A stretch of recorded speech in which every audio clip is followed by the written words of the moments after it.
Social mutual benefits निधि limited company पर हो रही जांच के मामले में गणेश गोदियाल ने भाजपा पर निशाना साधा है। इस मामले में कांग्रेस के पूर्व प्रदेश अध्यक्ष गणेश गोदियाल ने कहा है कि पूर्व सीएम त्रिवेंद्र सिंह रावत का नाम इस मामले में जिस तरह से सामने आ रहा है, उससे साफ तौर पर दिख रहा है कि मौजूदा भाजपा की सरकार में सब कुछ ठीक नहीं चल रहा।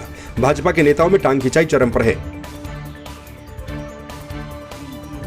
देखिए, मैं तो ये समझ रहा हूँ कि ये मामला विशुद्ध रूप से भारतीय जनता पार्टी के अंदर नेतागणों के अहम का मामला ज़्यादा नज़र आ रहा है, क्योंकि जब ये मामला सुर्खियों में आया तो इस रूप में सुर्खी में आया कि त्रिवेंद्र रावत जी के ओएसडी का नाम से ये आया। तो त्रिवेंद्र रावत जी का नाम आने का मतलब ये है कि भारतीय जनता पार्टी के अंदर सरकार में सब कुछ ठीक ठाक नहीं है।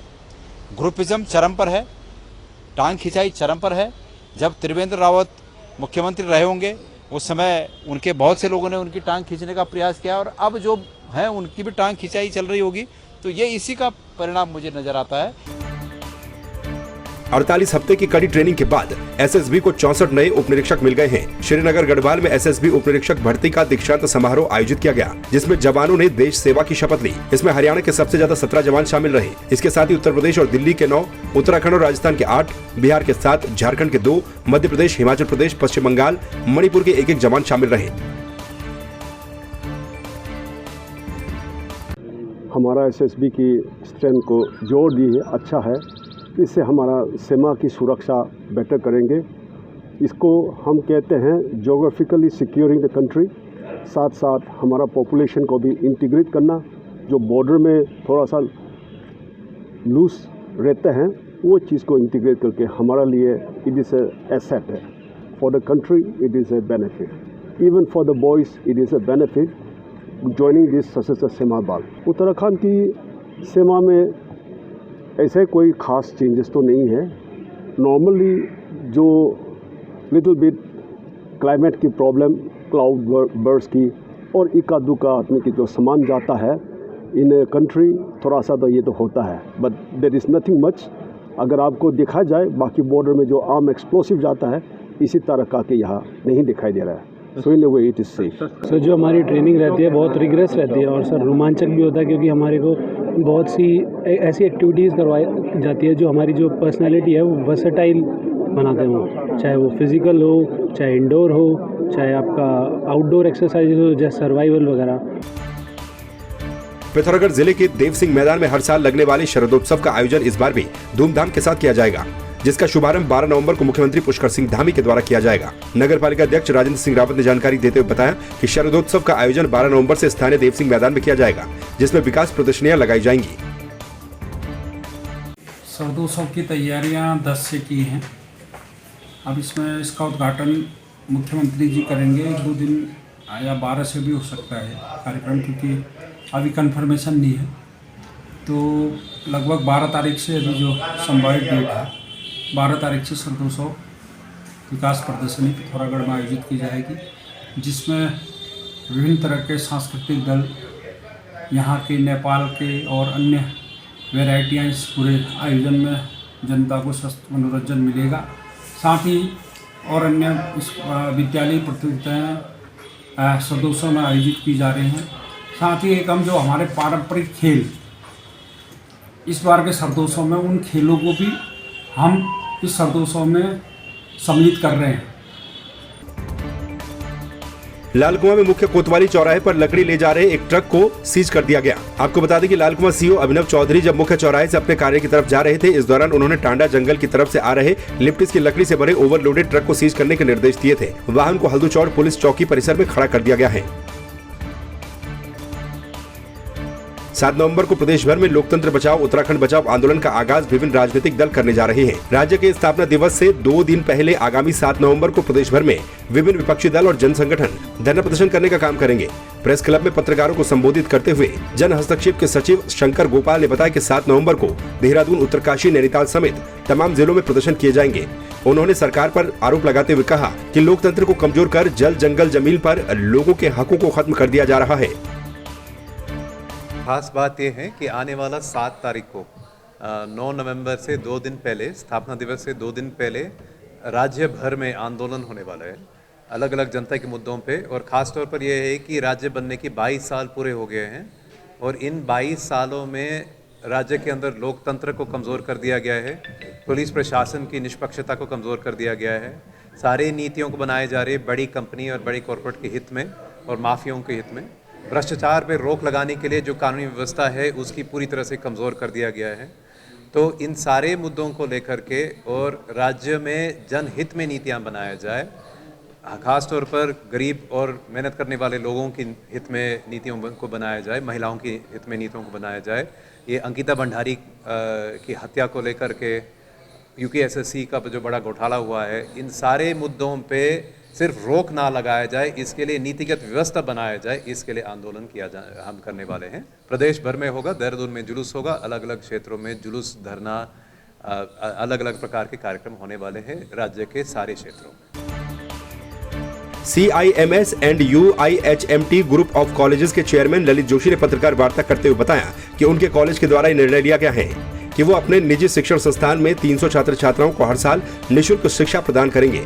उन्होंने कहा कि संस्थान के द्वारा सजग इंडिया के माध्यम से पिछले 12 सालों में 100 से ज्यादा स्कूल और शिक्षण संस्थाओं में नशे के खिलाफ भी जागरूकता कार्यक्रम चलाए जा रहे हैं। 29 विषयों को हमने सेलेक्ट किया है, जिसमें पैरामेडिकल के 8-10 कोर्स हैं, radiology, lab technology, microbiology, pathology, optometry, dialysis, hospital administration, public health. इसके अलावा computer science, BSc IT, BBA, BCA, mass communication, journalism में, अकाउंटिंग, आपका BA, BCom, BSc ऑनर्स। इसके अलावा मास कम्युनिकेशन, हॉस्पिटलिटी, टूरिज्म से लेके तमाम ऐसे कोर्सेज हैं जिनको करने में अमूमन बच्चों के आर्थिक स्थिति, क्योंकि मैं पहाड़ों में जाते रहता हूँ, जिनके घर में खाने के लिए बहुत बमुश्किल अनाज होता है, वो 3 साल की फ़ीस 4 लाख कहाँ से देंगे। तो मेरे मन में ये इच्छा आई कि अगर हमारे क्लास में 40 बच्चे फीस देने वाले पढ़ रहे हैं, 45 बच्चे फीस देने वाले पढ़ रहे हैं, तो 15 बच्चे ऐसे भी पढ़ें जो आर्थिक रूप से कमज़ोर हैं। 13 जनपदों से हमें ऐसे बच्चे मिले कि अगली प्रेस कॉन्फ्रेंस में वो 300 बच्चे बैठे और आज से 10 साल बाद वो 300 नहीं, वो हज़ारों बच्चे इस समाज को, इस देश को, अपने माँ बाप के लिए, अपने समाज के लिए एक नई दिशा देने का काम करेंगे। और जो हम चाहते हैं कि ये समाज व्यसन मुक्त बने, नशा मुक्त बने। बेरीनाग में आयोजित 4 दिवसीय महोत्सव का रंगारंग सांस्कृतिक कार्यक्रमों के साथ समापन हो गया। महोत्सव के समापन के अवसर पर बतौर मुख्य अतिथि कपकोट के विधायक सुरेश सिंह गढ़िया और बेरीनाग की ब्लॉक प्रमुख विनीता बाफिला मौजूद रही। समापन के मौके पर प्रसिद्ध लोक कलाकार माया उपाध्याय ने अपने गीतों से दर्शकों को झूमने पर मजबूर कर दिया। मैं पहले बेरीनाग नाग महोत्सव आप सबको बहुत बहुत आभार प्रकट करना चाहूँ कि आप लोग यहाँ बुला और बहुत बढ़िया। तो मैं पूरी उम्मीद करनूँ कि सब बहुत अपन संस्कृति झलक आपको अपन वहाँ हमार खान पान, पहनावा, गीत संगीत, बोली भाषा देखने लीजिए मिले। वी लीजिए आपको बहुत बहुत बहुत धन्यवाद। उत्तराखंड क्रांति दल की बैठक VKTC के विश्राम गृह चमोली में आयोजित की गई। इस दौरान जिला प्रभारी AP जुयाल और केंद्रीय मीडिया प्रभारी शांति प्रसाद भट्ट ने कार्यकर्ताओं में जोश भरा और सरकार के कामकाजों पर निशाना साधा। वहीं बैठक में सर्वसम्मति से दीपक सिंह फरसवान को जिला अध्यक्ष, यशपाल नेगी को जिला महामंत्री, दुर्लभ पडियार को जिला अध्यक्ष टैक्सी यूनियन उत्तराखंड क्रांति दल चमोली बनाया गया। प्रभारी जी के नेतृत्व में चमोली पहुंचे हैं। यहाँ पर संगठनात्मक चुनाव होंगे और हमारा ये मानना है कि उत्तराखंड के अंदर जिस तरीके से राष्ट्रीय पार्टियां कर रही हैं, ये उत्तराखंड के मूल स्वरूप को बर्बाद कर रही हैं। चाहे फिर वो अंकिता हत्याकांड हो। आप बताओ, एक तरफ भाजपा कहती है बेटी बचाओ बेटी पढ़ाओ और बेटी की हत्या होती है, बाप भाजपा का झंडा उठा रहा और भाजपा ही उसकी बेटी को जो है बर्बाद कर दी। दूसरी ओर विधानसभा में नौकरियां बिक रही हैं, उत्तराखंड के लड़कों को नौकरी नहीं मिल रही है। हरियाणा राजस्थान से 600 आकर एम्स में भर्ती हो जाते हैं, प्रेमचंद अग्रवाल उसमें इन्वॉल्व होते हैं, मगर कार्रवाई के नाम पर टाएं फीस, अपनों को नौकरी दो और उत्तराखंड के लोगों का मजाक बनाओ। ये भाजपा की नीति है। हम इसके खिलाफ जन जागरण जनता के बीच में लेकर जा रहे हैं। देखिए, सबसे पहले केंद्र का जो दिशा निर्देश है और संगठन के जो आदेश आए हैं, उसके लिए जो हमको यहाँ पे जिले की कमान सौंपी गई है, मैं पूरे उत्तराखंड क्रांति दल अपने केंद्र के नेतृत्व को और जिला पूरा हमारा जो उत्तराखंड क्रांति दल जिला चमोली संगठन है, इसको बहुत बहुत हृदय से धन्यवाद अदा करता हूँ। जो पार्टी का एक संगठनात्मक जो रचना है, उसको हम आगे बढ़ाने के लिए आए हैं और वर्तमान में जिलों का पुनर्गठन के दौर से हम चाह रहे हैं, क्योंकि हम आने वाले नेक्स्ट ईयर हमारे विधान उसके केंद्र के चुनाव होंगे, तो उससे पहले हमारे नीचे लेवल के जो इकाई है उनका गठन किया जाता है। लेकिन इसके अतिरिक्त हम जरा जन जागरण भी करना चाह रहे हैं, क्योंकि वर्तमान जो परिस्थितियाँ है, 22 साल के राज्य में हमने खोया ही खोया है। सब कुछ राज्य लेने के लिए भी खोया, हमने अपने बच्चे खोए, अपने मातृशक्ति का अपमान झेला, सब कुछ बोला। लोगों ने अपने संसाधन व्यवसाय तक चौपट कर दिए। और राज्य बनने के बाद जिस तरह से हमारा सबसे पहले हमारे सबसे बड़ा कुठाराघात हमारे मूल निवास पे किया। पौड़ी के कोटद्वार से सवारी लेकर रेखड़ी खाल की ओर जा रही बस अनियंत्रित होकर पिपला चौड़ के पास पलट गई। गनीमत ये रही कि बस सड़क पर ही पलटी। यदि नीचे की ओर गिरती तो कोई बड़ा हादसा भी हो सकता था। घटना गुरुवार देर शाम की है। हादसे के बाद सूचना मिलने पर पहुंची पुलिस और एसडीआरएफ की टीम ने घायलों को रेस्क्यू कर अस्पताल पहुंचाया। पिथौरागढ़ की निकिता चंद ने मणिपुर के इम्फाल में चल रही जूनियर बालिका राष्ट्रीय बॉक्सिंग चैंपियनशिप में स्वर्ण पदक जीता है। चैंपियनशिप में पिथौरागढ़ जिले की 4 लड़कियों ने प्रतिभाग किया, जिसमें मुक्केबाज निकिता चंद ने 57 से 60 किलोग्राम भार वर्ग में स्वर्ण पदक जीता है। वहीं भूमिका मेहर ने 52 से 54 किलोग्राम भार वर्ग में कांस्य पदक और कोमल मेहता ने भी 63 से 66 किलोग्राम भार वर्ग में कांस्य पदक जीता है।